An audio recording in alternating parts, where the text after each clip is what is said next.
I lost all respect for the parents and the civil servant after hearing my son's kindergartner's name.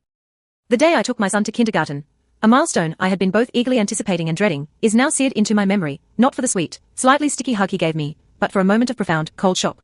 I was standing in the busy hallway, trying to navigate the chaos of new children, nervous parents, and miniature backpacks, when I overheard something that instantly made my stomach drop and the air catch in my throat.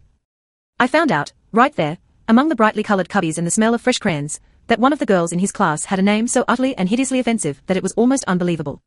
The name was so ghastly, so completely lacking in human decency, that I actually started to cry.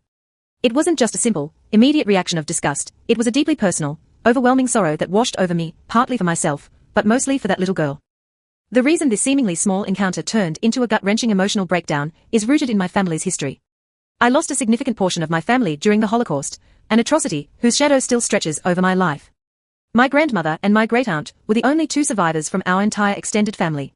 They were my pillars, my living, breathing connection to a history that must never be forgotten.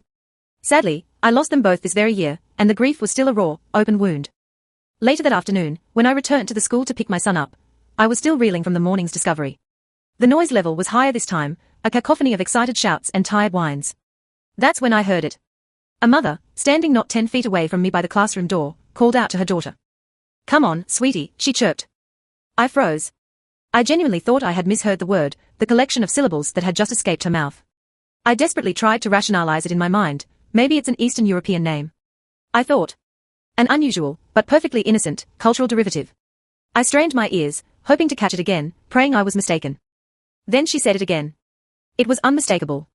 The sound sliced through the everyday schoolyard noise, and I couldn't believe it.